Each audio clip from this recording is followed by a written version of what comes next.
Hello everyone and welcome into another video. I know there was quite a debate about TCS and the question was, is TCS useful and in what situation? So today we'll do exactly that. I tested TCS in a couple of situations where you might find yourself, and it's actually quite interesting what I found out. The first example was based on a slow turn, so that's turn 1 at Spa. So here I try to test out which of these approaches is actually going to be a better one. And what was really surprising to me that I haven't really found any difference between 1, 2 or 3, and we kind of had the same lap times in the end. We can just disregard the possible mistakes. And then I tried using it without TCS 5 and 4. When I changed it to 5, it was actually quite surprising, but only when the TCS was set to 5, I noticed some difference. So the acceleration was the biggest problem because the TCS was just restricting the power output too much, and in the end, the difference was just about a tenth and a half. Not too much, but for one turn, it's actually quite significant. Then it was turn to try TCS 0, 1 and 2 with a standing start, and I just wanted to pause the replay exactly when I entered the bridge, or exactly when the shadow occurred. So here you can see that actually the TCS2 got me the best possible results. And then I tried it with 4 and 5, because with 3 I had absolutely no differences.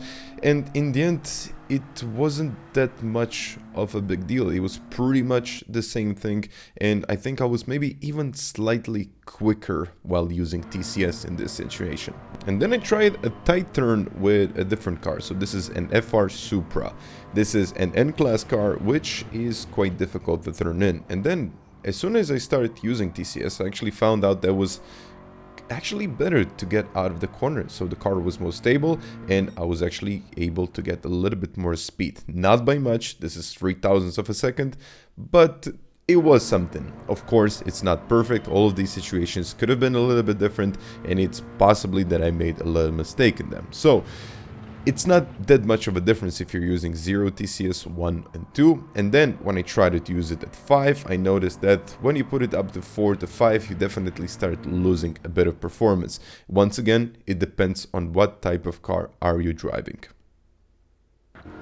And then it was time to test it out on the straight. And well, honestly, I kind of knew about this one because, I mean, I knew that nothing pretty much is going to change. So I just decided either way, let's put it to a test. Let's see what actually works. Is it going to be any kind of different? And I tried taking the same lines.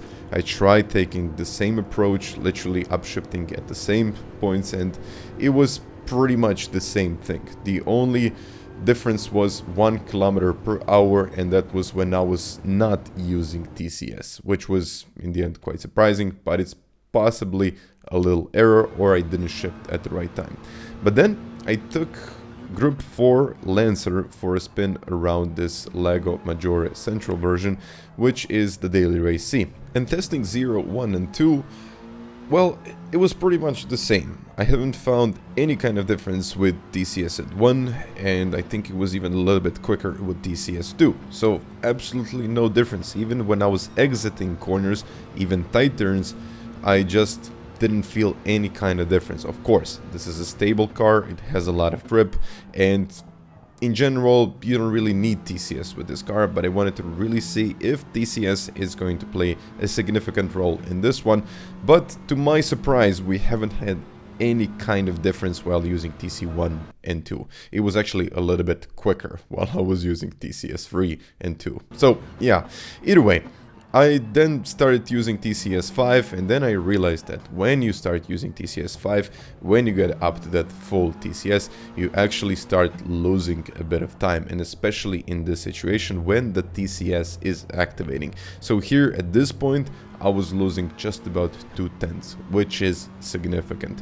So I tried using also other TCS options like 3 and 4, but 3 was kind of close to 2, it was pretty much the same thing, and 4 didn't really do much. So it was pretty much the same if you're using 1, 2 or maybe even 3 with this car, because it just doesn't need any kind of TCS, and there's pretty much no places where you can activate TCS. But then as you get it up to 5, you really start seeing that performance drop, and it's quite significant. So here we are at Trial Mountain. This is an FR Corvette, and here I really wanted to demonstrate that actually not using TCS can be helpful, because you can initiate a slide, you can save yourself a little bit of time if you start sliding with the rear end of the car when you need it. And of course, controlling the power is always going to give you a better result. If you're struggling, of course, you can put it up to 1 or 2. It's not going to have such an amazing effect on your lap times. You're pretty much going to lose maybe a tenth per level of TCS per lap, which is not much. But then in some of the corners you start really losing a bit of time, because then you just start understeering and not actually getting that slide that you need. Although, I mean, if you're not that experienced, I do suggest putting it 1 to 2. So here, once again, I wanted to demonstrate how much time you lose if you're using TCS 5. So here you can see TCS is activating all the time, and it's almost impossible to have the same exits. So if you're using it, let's say, to more than, let's say, 3 to 4, in general, you don't really need it. It doesn't matter how slow or how unexperienced you are. Using more than TCS 3 isn't really gonna do much. You're just gonna be slower. So if I need to summarize it, it would pretty much look something like this. So in general, what would this conclusion be about? If you're using TCS, don't use TCS that it's more than 1 to 2. That's more than you need, and if you're using it about 3 or 4, you will most likely lose a bit of that acceleration out of the corners. But of course, if you're driving a car that it's not exactly good in, let's say, tight turns, I would suggest using it just to get out of the tight turns, and then when you get onto the straight, remove it or move it down to 1 or 0. That's, I think, the best solution that I can give you. In wet conditions, if you can manage the throttle, you will actually be a little bit quicker. But if you want to have, let's say, a safety gap, I do have to suggest that trying to, let's say, put it at 1-2 isn't going to hurt that much. So if you're having difficulties with the car, if you're just trying to find that level of grip, but you're struggling with that optimal grip level, put it at 1 or maybe 2. It's not going to hurt as much. But if you want to have, let's say, a very high DR rating, I do suggest keeping it at 0, but in very rare conditions, use it as 1. So guys, I really hope that I explained it the best possible way I could.